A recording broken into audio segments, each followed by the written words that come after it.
Hello there, USPCA members. It's Larry Lynch from the United States Personal Chef Association. I'm excited tonight to be joined by Deb Cantrell. Chef Deb has had an extraordinarily successful business helping other personal chefs really grow their business outside of what they consider to be the norm.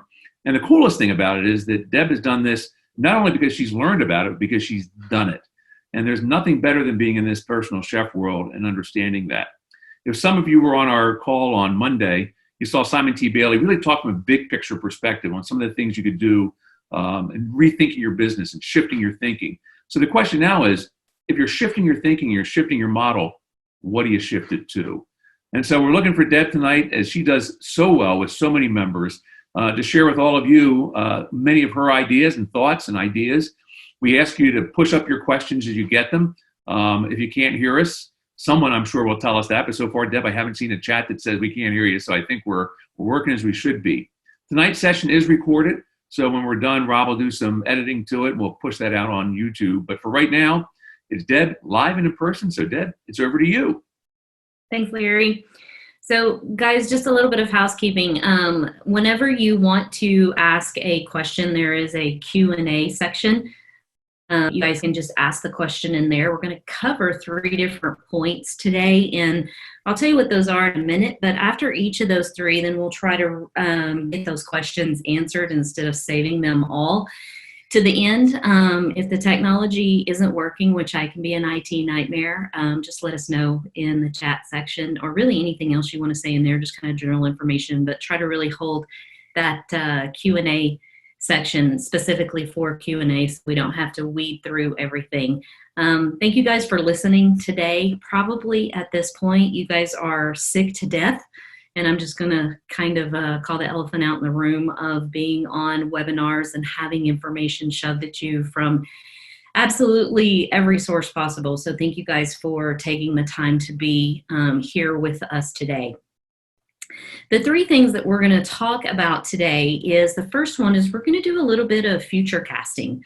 I've been in culinary now for, this will be my 18th year. I've owned 7 really successful businesses. I just sold my last one called Savor last September. It was well over a 7-figure business. And if you can imagine, we took care of 40 families at least a week with multiple caterings. So one of the things you guys are going to hear me talk about is a little bit of just kind of trials and tribulations from that business.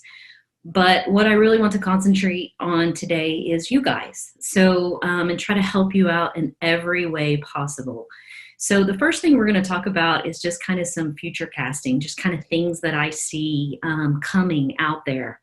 Whether you agree with them or you don't agree with them, that is completely up to you. It's just, like I said, I've been in this industry for so long that I really see a trend that's starting to emerge. And as you think about it, as I go over each one of these, I want you to kind of think about, what do I need to do to start to shift my business in that direction?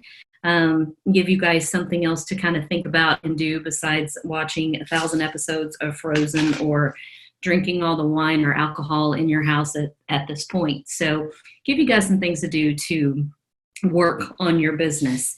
And really the key to this whole thing, and I hate the word survival, but really the key to what is going on in the world right now is to really plan for the business that you want. Whenever the other side of this occurs, you have an opportunity right now to make some mistakes, to do things that you've always wanted to do, because there's a lot of forgiveness out there. You also have the opportunity now to really fill the holes in your business and come back with exactly the business that you want and have always wanted to have, to make it bigger and better than you've ever wanted. So here's some things that I see that is going to happen in kind of our world of culinary. Is I really see a bigger market than ever for the senior population. Now, if it is not within your brand, or this is not a group that just particularly fires you up, then that's no big deal. But if you guys really think about it, what's going to happen is they're really going to be the last group to surface, so to speak.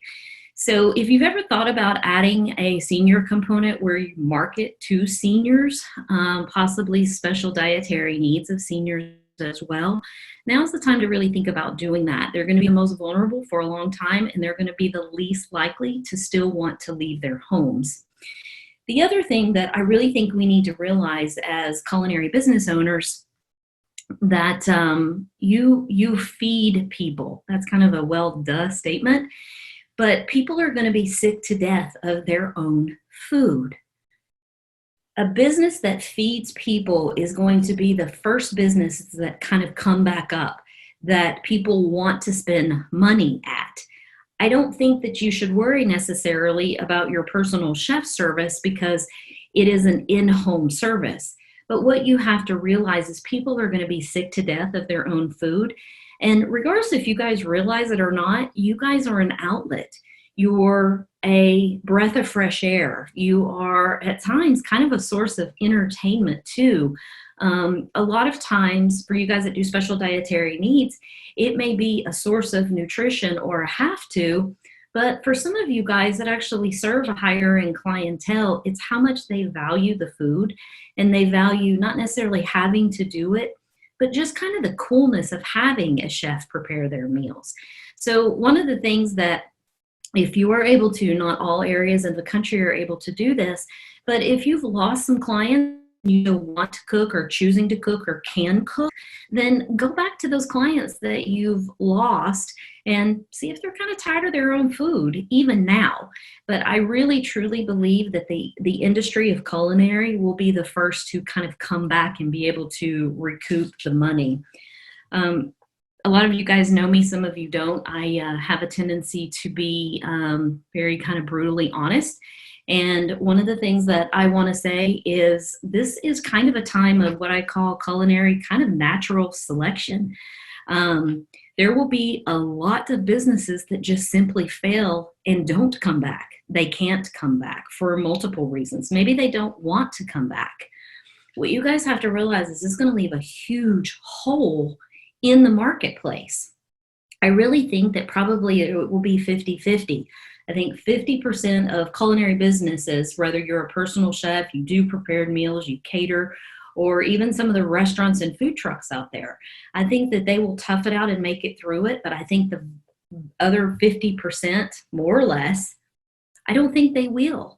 You guys need to realize there's going to be a huge hole in the marketplace. It will need to be filled. That's just kind of the natural order. If you've ever thought about growing your company, maybe you take on more clients. Maybe you finally move into that commercial kitchen. Maybe you finally have that staff. Now is going to be the time more than ever because that money will be dumped in and there will be a hole in that space that you can absolutely fill. The other thing that I think is going to happen is if you choose to have culinary employees, because not all businesses want them, I really feel like that while there may be a lot of them, I think that they will come back demanding more money, kind of better treatment, better hours, because there still will not be enough to fill the need, just like there wasn't enough if you've ever tried to hire culinary employees to fill the need before. Well, whoever pays the most is going to get them the fastest. So if you have employees right now, do all that you can to take care of them during this time and hang on to them. That is if you want employees whenever all of this thing kind of comes back online again.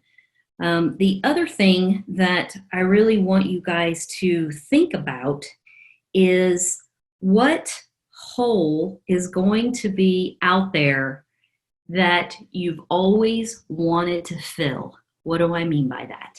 I kind of breezed over it very quickly that now is the time to make those mistakes.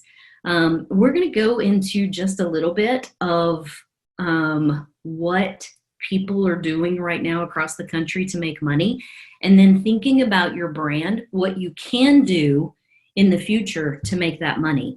But just kind of based upon what I said, I wanted to see if there are any questions. Okay, we don't have any questions just yet.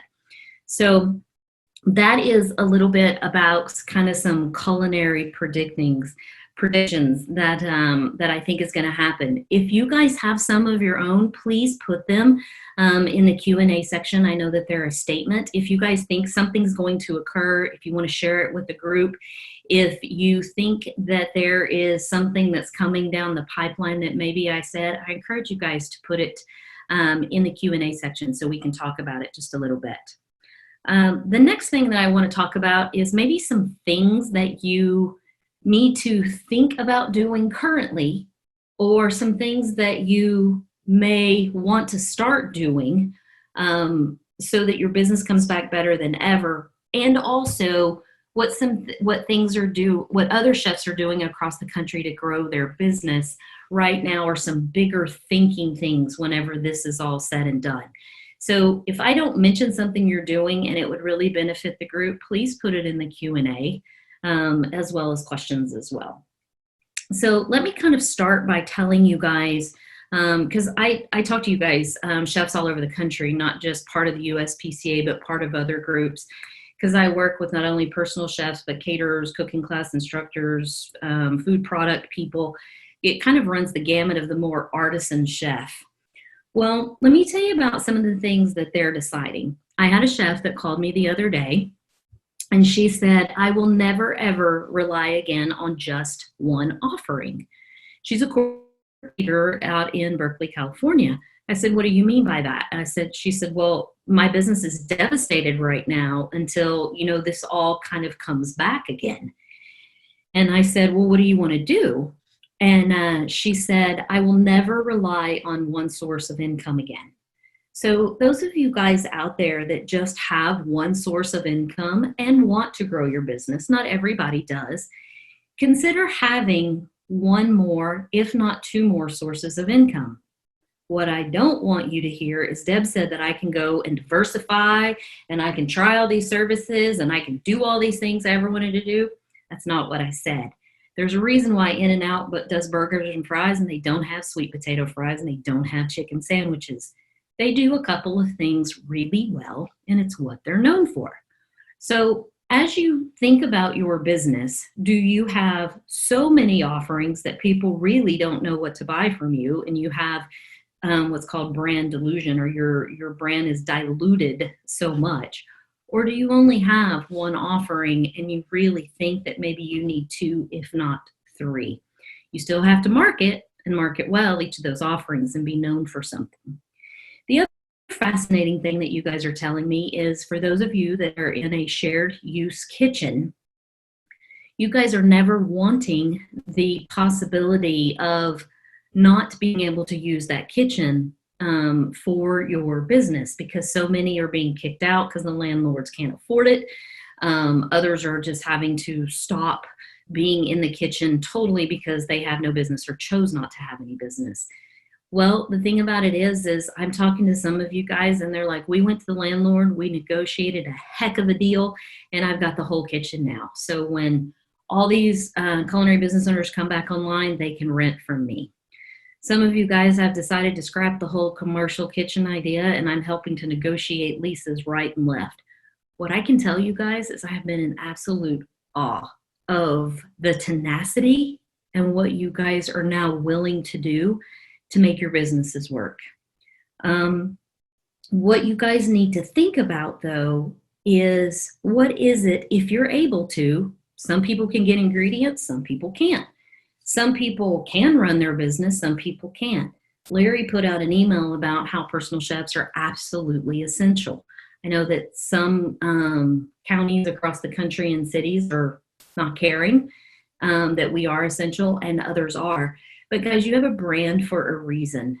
If you are being asked to do meals and you're comfortable enough to do them, then there's no reason for you not to make money. People still need you. What I want you to be careful of is pivoting way too much. So the example I gave on a call the other day is, if you're a toffee maker, don't start selling lasagna. It's not going to work. If you are a barbecue place, you should probably not start selling cupcakes to earn money.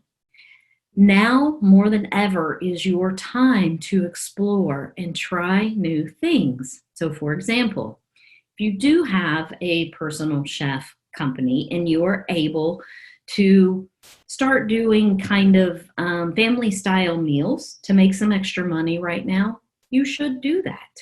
Um, I know that Larry has talked multiple times about, commercial kitchens and not cooking from your home and all of those things. So I'm not addressing that. I'm just saying if you've got the opportunity right now and you've always wanted to try prepared meals family meals at a set price point to get some money rolling through the door, there's nothing wrong with that right now. It doesn't have to be forever. It can be temporary just during this time.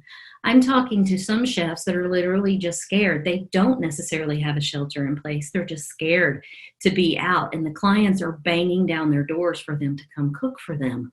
It's a personal decision. You absolutely have to make that personal decision. But think about your brand and think about what people have asked you to do in the past. If you're able to supply groceries, there's even one prepared meal delivery company here that actually set up kind of a virtual grocery store and will deliver ingredients. I know that everybody and their dog seems like they're going online. If you have a product or a service or anything that people keep asking you about, go online. Don't make it hard. Turn that intellectual property that you've worked so hard for into something visual online. You guys are on Zoom right now. Zoom just sent out that you can sign up for free and they don't limit the hours or the minutes that you're on it right now. If you don't want to do Zoom and that's too complicated, put on Facebook or on social media that you're doing a cooking class. I know Vidam did a gluten-free bread making class today. Each of you guys have a specialty and you have a talent.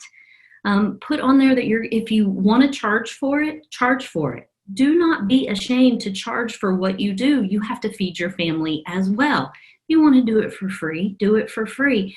The thing about it is post it on social media. If you're charging for it, just tell them to IM you or respond below. If you send it to your list, tell them to return the email.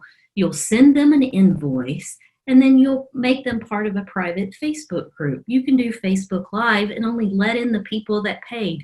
Again, I use this phrase, don't worry, be crappy. I'm not saying put out a crappy product, just don't worry so much about the details. People are really forgiving right now. There's a chef that I work with in Austin, Texas, that he started putting out corporate team building virtually, where he ships the box of ingredients to their houses, their individual houses. The whole corporate team shows up at a certain time and a day, and he's in his home. He's not feeding anybody, but he's in his home preparing the menu with them. Guys, the other thing that you can do is push your gift certificates. There is an online source called Canva, C-A-N-V-A. I'll actually put it here in the chat section. It's called Canva, canva.net. It is a free graphics. Believe me, if I can do it, anybody can do it. Like I said, I'm an IT disaster. There's free graphics in there that you can use for all kinds of things. Go create a gift certificate. Tell people you have them for future services. Offer to give them $100 gift certificate. $125 gift certificate if they only spend $100. It's not going to hurt right now at all. The other thing that we're seeing across the country is chefs are able to stay in business too if they're saying, with the prepared meals, is share with a neighbor, share with a first responder, or buy meals from us to then donate to healthcare workers. Gift certificates work in much the same way. If you really stop and think, want to and can, there's lots of things you can be doing right now. But the number one thing that you cannot stop doing right now is marketing yourself, putting out free content, telling people about your services, sending them recipes. because the person that's going to win when all this is over and get the business back is the chef that stayed in front of their ideal client the most and got the most direct content from them. You want to be the first person that they hire back. You have worked a long time. Some of you guys on this call have been here forever. In culinary, in business, part of the USPCA. Don't hurt your brand because either you can't or don't want to. Stop your marketing. I've been fascinated because part of my coaching is I have a culinary marketing side to what I do. A lot of the people that I coach, we do their marketing for as well. And I've been so surprised that none of them, in fact, they're increasing their marketing because they know how important it is right now. So whatever you do, if you're doing it, if you have somebody else doing it, if you haven't started, stay in front of people. Don't worry about how you sound. Don't worry about how you look. Just start talking to people. I have somebody that I work with that is here in Fort Worth, Texas, and she owns a cooking school. She finally decided to do Facebook Live, and she's been doing it every day, 5 days a week. Her subscribers have tripled, and she has sold so many classes so far out that she's trying to figure out how to handle that volume. So don't stop, continue. You are a trusted brand. You are a trusted person in your community. Whether you think that that they are paying attention or not, I promise you they are paying attention to you. If you go away, it's going to be very hard for you to come back online. Vadam said, FYI, not sure if there's a delay. However, Deb's typing did not show up. Vadam, I had the same problem the other day. It's called, in case you don't see it, it is Canva, CANVA.net. Deb, I think we'll be pushing this out afterwards as well, so I'll make sure Rob gets that information out to people. It's so weird. The chat didn't show up on mine the other day either. Okay, I see it on mine, but regardless, we'll make sure it gets out there. Okay, cool. So I am going to Canva.net. Okay, somebody put it in there for me. We're going to talk about some things that are kind of coming in marketing next. My marketing director, we talked about this the other day, what she saw coming, but also kind of what you can do about it now. Laura has a question. Hi, Laura. Are the holes types of services or specific items to be offered? So a service or maybe live stream learning or an item like specialty breads and cookies. So Laura, what I'm going to tell you is all the above. I talk to my marketing team about this all the time, and people are going to be craving interaction. They're going to be craving attention. They're going to be craving a different type of food. If you've ever thought about doing a product, jams, jellies, candies, breads, flour blends, whatever, now is going to be the time to really do those. They're going to be craving anything that is different from what they've been experiencing in their house. And we're going to talk about the difference of, live streaming is happening right now, but is that still going to be relevant, when people kind of go back out into the world? The other thing I didn't say is I don't think that most of these companies are going to go back to doing business like they have been doing. I think that there are going to be a lot more people delivering their food, whereas before they did not do that because the world got used to that convenience of it. And I don't think that's going to change. I think a lot more people are going to be delivering food. I want to say one other thing about that just kind of some changes that were coming in the marketplace anyway. I'm going to answer Laura. She said, if a chef is looking to raise prices, should we wait a bit once things come back to let people catch up? So I think now and that's very sweet of you to think that way. And that's very much a, individual decision. But the thing about it is everything's going to be new and different. I think that if you go ahead and raise prices when everything kind of comes back up again, that people are not going to bat an eye at them. you're not taking advantage of anything. And if you needed to raise prices, you probably needed to raise them for a very long time. Now is the time to do that whenever, so that you can just start fresh and off and running again. One of the things that I wanted to make sure that I mentioned, and it's great that all of you guys are personal chefs, because sometimes I get blank stares whenever I explain this, if all of you guys are not on my other webinars, for all the non-personal chefs on there. But I realized about 3 years ago, and I even called Larry about this, that our world of the traditional kind of personal chef service, what we said as far as copy, really started to change quite a bit. I used to be able to convert without about 90% of, if I got a food questionnaire, it was on my website. If I got a food questionnaire, I knew with about 90% certainty they were a client. Over the past 3 years, I kind of started to see that decline, and I couldn't figure out what I was doing wrong or different. You know what I really realized is the box companies, I won't name them because I won't give them that much credit, but you guys know what I'm talking about, is the traditional personal chef model that we're all used to, of the don't go to the grocery store and what's for dinner and save time. And, you know, if you guys said save money, that the boxes kind of fixed all of that. So what we used to use as copy on website and marketing as a traditional personal chef kind of didn't work anymore, because who used to use us as personal chefs kind of shifted a lot toward the boxes, no matter what we said and how great we are and how fresh and, you know, how customized.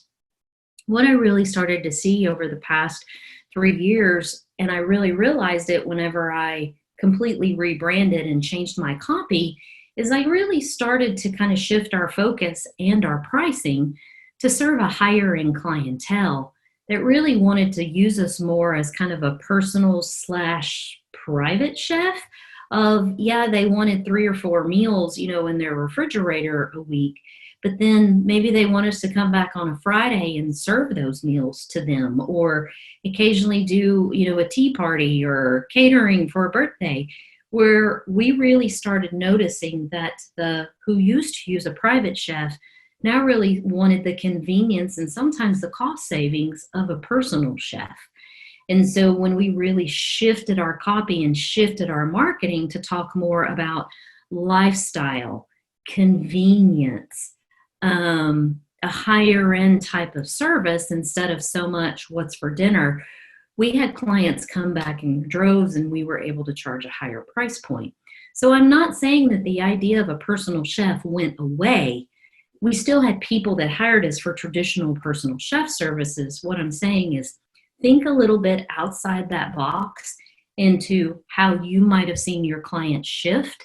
And I think that that shift is going to continue into a more kind of customized approach, where there's this real dividing of the waters between boxes and kind of private, kind of personal chef type of people. Hi, Dawn. Dawn says, thanks for this talk. Question. You touched on just now thinking forward to expansion or doing something you maybe hadn't done before. Would grant money be available for those of us who wish to hire someone now and move toward acquiring a commercial kitchen, working towards more drop-off or pickup service?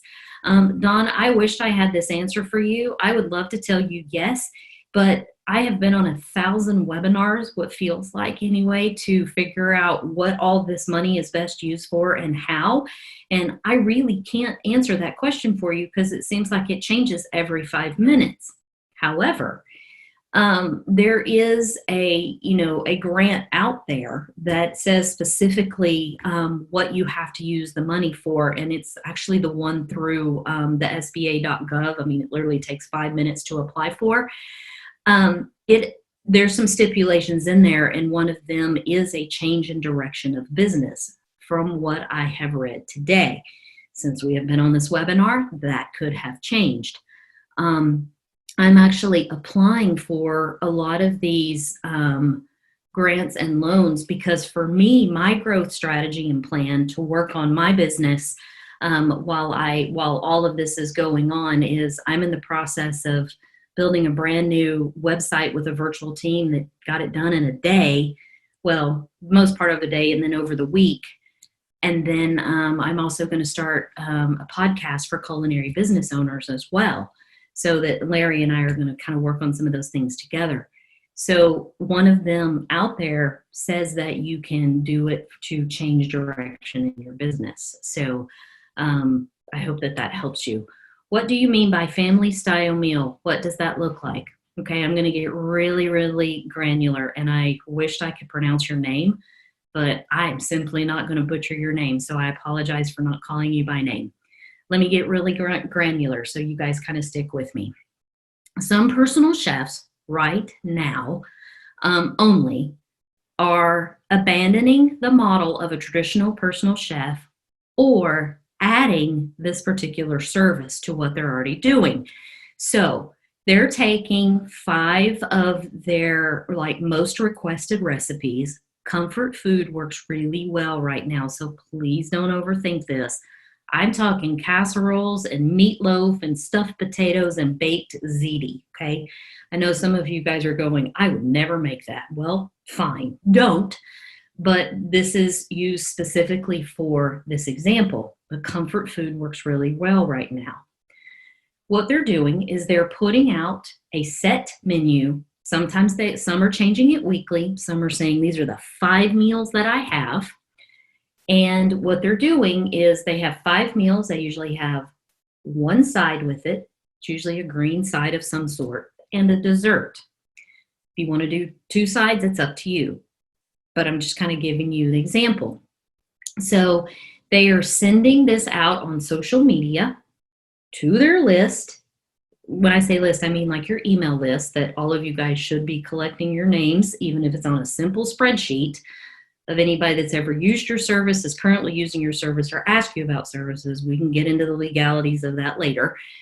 Anyways, what they're doing is they're sending out this menu and simply saying, how many would you like and how many servings? However, most people are doing it in either 2 to 3 servings or 4 to 6 servings. If you want to add extra, you can, with a minimum of $100 order, and they're pricing them at $50 a meal per 2 to 3 servings, or about $100 a meal. This is across the country for 4 to 6 servings. I understand this is not the personal chef model. Get it completely. It is in essence to make a little bit of money and feed your ideal client right now something different to do. You don't have to do this forever. However, what I'm encouraging people to do is, as you put those set priced family style menus out there in a no contact delivery or in the home format, I'm also still telling people to say, oh, but don't forget, we still have the opportunity to do a fully customized. And if you guys are not using the word personalized instead of customized, you're missing out a little bit. So just remember this for later. We found that our analytics and our data that personalized converts better than customized. Personal chef service. I don't know why. We can debate it all day long. That's just what the analytics say. So I hope that that answers your question. If not, ask me another question about it. Kathy says, I think it says I'm a fairly new business and I'm not set up to take credit cards. So if you want to do online classes, how do you collect the money? PayPal. Sure, you can absolutely do it PayPal. You can do it Venmo. You can do, I think you can even, I haven't used Square in forever, but Square, I think, sends you a little reader and gets you set up within a matter of like 48 hours. But PayPal is going to be probably the best way for you to do it and the easiest, or Venmo or Zelly or whatever all the latest pay apps are. The moral of the story is don't get into analysis paralysis. Just do it. I mean, get yourself out there. How do you advertise Facebook Live when you can't advertise on Facebook? So let me be really clear. You just post about it. That's all you do. So I'm not saying that you are, necessarily doing an advertisement. What I'm saying is post about that you're going to go live. You can, chefs do this all the time. There's what I understand, there's never been a problem with it. Post it on your personal page or your business page. Technically, it should go on your business page. We can get in discussion some other time about which one is best and not, and all of those other things. So I think it's Dee Dee. I hope I answered your question. Hi, Gail. Hello, Deb. This is Chef Gail. I was in the process of redefining my business model just when the pandemic hit. I joined a commercial kitchen 3 years ago and use it mainly for catering. Earlier this week, the CEO sent out an email that she was working on an initiative and will share it with the membership soon. Well, then news came sooner than expected, and she and her business partner launched a marketplace for members to sell their products directly from the kitchen. She also opened up the marketplace to non-members to list their products, and also for personal chefs to list their services. I shared this information with our local chapter to share with the membership. I also contacted the INOVA, Northern Virginia Hospitals Foundation, and got authorization to provide meals twice a week to the staff at our local healthplex starting next week. Gail, that's amazing. I've heard that quite a bit. There was another chef that I'm working with in Austin that somebody, there's a group of individuals that gave him $1,000 and said, go feed X, Y, and Z healthcare workers, whatever this will buy. You guys will be so surprised how you can sell your services by saying, literally asking for people to donate what they pay for to healthcare workers and first responders. It's actually working really well. Walter, last question, and then we're going to go into some marketing stuff. I'm doing okay on time. I am trying to do cooking classes online. Any advice? Yes, do them. Seriously. Don't worry about how you look. Don't worry about how you sound. Pick a topic that you think that everybody will like, maybe something that people have asked you to do, a specialty you have, and just do it. Simple is best, honestly, and anything around kids right now is working really, really well. Even if you guys are able to do even meal kits, those are actually working really well too, some of your best recipes. I know that was, Walter, that's kind of broad for you, but seriously, what you want to do first is don't pick 500 classes. Pick one class, decide on a date and time, and then go on social media and ask people if they would be interested in it. Based upon the interest, tell them, great, I'll be doing X class on, how to use truffles or whatever. That's not simple, but it's what came to mind. On this day and this time, and then have them show up. Again, Facebook Live is best. There are actually all kinds of things out there. If you guys want information on, I put on my tripod, a ring light, and then this holder for my phone. I can give you information on all of the stuff that I use. It even has a remote where I can stop and start the video if I'm videoing. You can do lives using that as well. I'm happy to give you guys information on it. Just don't overly complicate it and do one for free and see how it works. Try to keep them to about 30 minutes. Otherwise, people start to get really bored. So let me answer. Kathy says, is there any additional equipment needed other than Facebook Live to broadcast a class? So no, you basically need a tripod for your phone, and you also need a little bit of lighting, and then a way for your phone to be held. Or you can actually just set your computer up on a counter, make sure it is pointed at the stove or where you are, and you can go live on your computer. Like I said, if you guys want the information, I am more than happy to share it with you and all the various devices that I have bought. It's going to be about, if you decide to get a tripod, a ring light, and the phone holder thingy, it's about $100. I'd flip my computer around and show you, but it'd blind everybody, and I don't want to do that. So guys, at the end of this, in the chat section, and I will say it as well, I'm going to put my email address in it so that if you guys have more questions, need something in detail, or need me to explain something, just email me. Many of you guys have it. If you don't, please feel free to use it. I'm happy to answer your questions.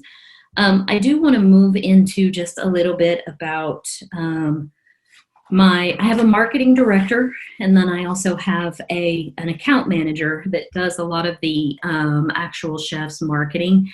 And then also I just hired a new kind of marketing, what we call doer for all things social media, that worked for Barilla Pasta and Red Bull for a very long time. And he's just kind of tired of the corporate grind. So I have Candace, Laura, and Cody. So if I say their names, you'll know who the heck I'm talking about. One of the things that I was talking to about them is what do they see as far as what's coming in marketing, and really what you can do to be prepared for it. I understand that that's kind of hard to predict, but if you really think about marketing, and this is where I want to go back to, well, if you're telling us to do things online and then everybody is going to get out, then that's kind of opposite of what you're telling us. Guys, you have to remember that, yes, everybody will be screaming, running out of their house and into their car and at their first restaurant or, show or, baseball game or whatever. But people still want the option to consume information in their own time. So one of the things that they are telling me is that if you are, number one, not doing marketing consistently and with strategy, that's going to have to change. Even if you don't want to hire a marketing company to do it, at least consistently post on social media. And people are going to want to see more of you. Stop hiding behind your stove.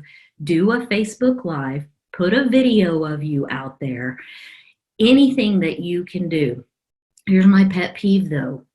If you take your own pictures, no problem. Just take an iPhone food photography class. There's multiple out there. We even have them in the membership site of the people that I coach. But I need you to realize that he who has the prettiest pictures will win. Yes, people judge you by your food. Go get some beadboard from Home Depot. Use that beadboard as a background. Use the same plate on the same table and garnish your food well. It's not overly difficult. But stop putting up beef stew pictures that look like brown sludge in a white bowl. It's not going to sell your food. People like beautiful food. The other thing that they're saying, that on top of marketing consistently and with some strategy, is they will want to see more of you. So if you have ever thought about putting anything that you do online, and I guarantee you that every person on this webinar right now has some type of intellectual property that people want to know about. Even if it is your grandmother's recipes, if it's the way you created your catering side of your business, every one of you has something special that you can teach other people about. The other thing that and I'm going to say this, you guys are going to ask me a ton of questions, and I have no clue how to answer it, but hopefully some of you guys will go out there and research it, is that they are telling me there is something coming called a paywall that is supposed to be behind social media, that as you do your online classes and all those other things, you're supposed to be able to pay directly through this thing called a wall. Guys, go research it. I have no clue what it is. They do their thing. This is my lane. So in case you guys see it later, it absolutely is something that is coming, because more things will be online. Now is the time, if you've ever thought about delivering your food, to find that commercial kitchen and start delivering food. I am not saying that your business is not going to go away if you choose not to deliver. Yes, people will still want you to cook in their home. That is not what I'm saying. But what I am saying is think about maybe changing some copy or the words that you use to kind of talk about serving a different clientele, more of a lifestyle brand, more of a not necessarily luxury, but not using some of those words necessarily that we talked about earlier. These are kind of some of the things that you can do to start to get ready. The worst thing you can do, guys, is do nothing. Business is not going to return completely to the way that it used to be. There's going to be a lot of things that are different. The one thing that I would ask you to do today is don't dig your heels in the ground and fold your arms and say you are absolutely not going to change and they have to do it your way because it's the way that you want to do business. It's not going to work out for you. However, what I'm not asking you to do is move completely away from your brand. There is not a chef on this webinar that does this for the only purpose of loving to chop onions and deal with sometimes pain in the butt clients. You do your service for a bigger reason. There's always a bigger purpose out there. It has nothing to do with great customer service. It has nothing to do with great food. You have a bigger purpose in your why, and I don't even like the word why, but you got into business for a reason. Maybe it was to change people's lives through food. It was mine at Savor was always to heal people through food. So I really want you guys, as I kind of close, because I don't see any more questions, I really want you guys to think more about what you want your company to morph into and really changing those services to really match more of the why and why you got into business in the first place and telling them that. It could be simple things posted on social media, but really go back. There's lots of things you guys can be doing right now to work on your business. Don't be bored. Don't feel like you have to be bored. You can fill the holes in your business right now and come back bigger and better and stronger than ever. Larry, I think, did I get all the questions? I think you got them all. So I'm going to jump in though, Deb. There were some interesting things I wanted to let you kind of get through that I think it's important for everybody to understand. And from a marketing perspective, it's so easy today. I have an iPhone 10X, whatever the heck it is, and the quality of pictures that you can get out of a cell phone today. So you don't have to spend a lot of money for additional equipment that, if you really get a good phone, it serves as your phone, it serves as your email, it serves as your photography. And so I happen to use one of these little, you see it here, it's called Shure. And I put a phone holder on the top, and honestly, it gives you tripod capabilities. Now, if you have to do something more fancy with lighting, obviously you want something more, but for people to get started, there's just so many options. I just go to Amazon and look at what gets the best ratings and will work for those. But I think it's important for people to remember some of the very tools that they need, because I think it was one of the questions I saw, are oftentimes at their fingertips. You don't have to go far to look for them. And Larry, there's some questions actually in the chat. Do you want me to address those real quick? Sure. Okay. Don says in my area, there's a great restaurant doing the $88 for 4 nightly, suggested 20% gratuity. That's $25 per meal. How do we compete with that price point right now? You don't. You don't. You can't. Or maybe you can. The thing about it is you have to choose, if you do something like this, that this is not your traditional brand. This is temporary. This is only to make you money. And why do you have to compete? You're different. People would want to buy from you just as much as they would want to from this restaurant. You don't have to compete with them. You also don't have to do the family style meals like they're doing either if you don't want to. This is temporary. You're not changing your model to this. This is something right now. People will understand it. Can you recap pricing? Those people, when we get over the other side of this, those people are going to change their model too. So a big time. It's temporary for us. It's temporary for them. Yeah. Everything is temporary right now. That's the great thing. Like I said, go screw some stuff up. It's fine. Nobody's going to care. Can you recap? Kathy says, can you recap pricing on the family meals, please? Disregard if it will be in the written recap that Larry sent out.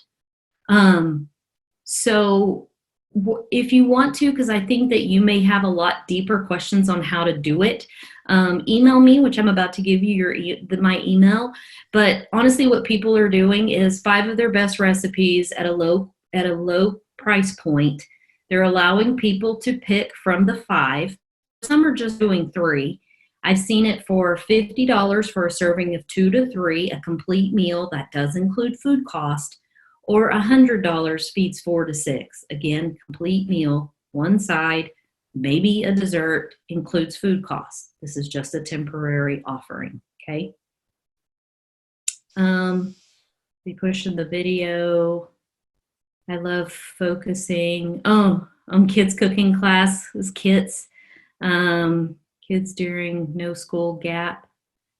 Yeah, I have some chefs right now that I'm working with that are doing kid-friendly kits for snacks and lunches, and they're being incorporated as part of their homeschool curriculum right now. So it's kind of cool to think outside the box. There's a baker in Austin that is doing cookie kits right now, and she's shipping them all over the country. So I think we covered everything.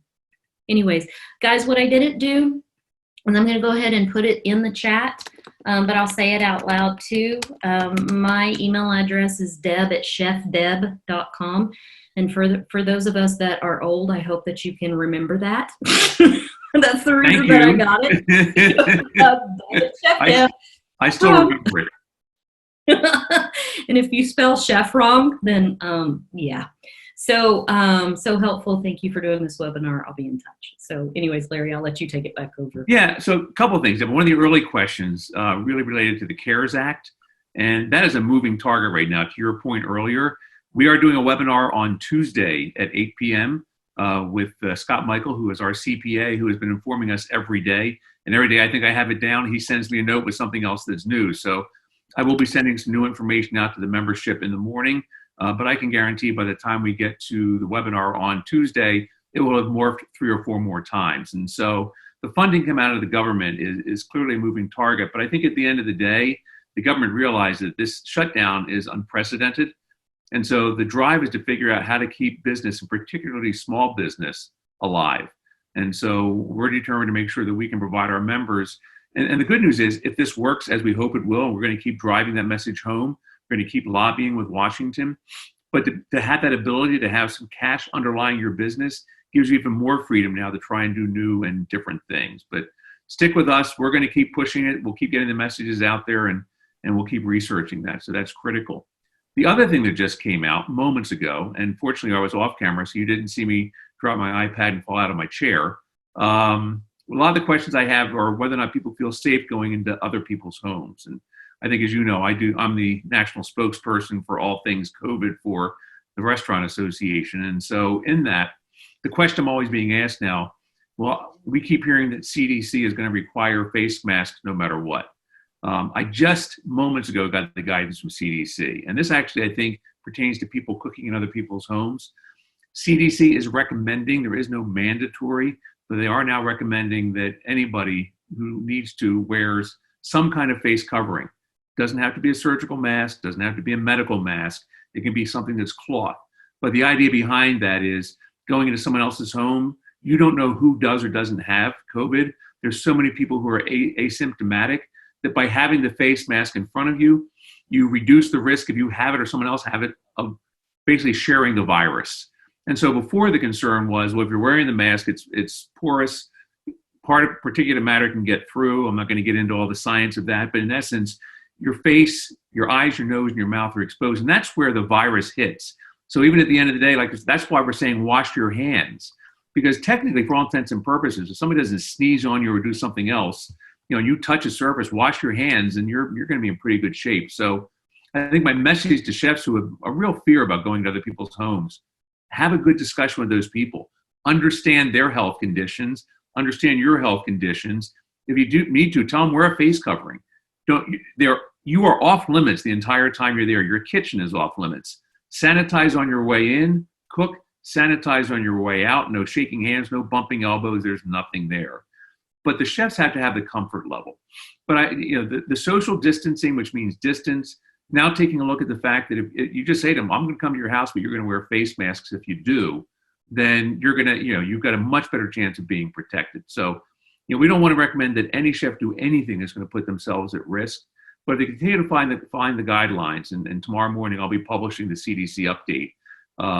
We'll make sure that people do everything they can to take care. And of course, we still have everything that we have to do in terms of managing the stay-at-home orders and who has exceptions and who doesn't have exceptions. And when you're a national organization, the challenge is it gets right down to granular local levels, but we're certainly trying to wrap our arms around it and get the information out. But it really right now is about taking a lot of personal care for the things that you have to do. So I just want to bring that in before we close. Looks like I have one last question.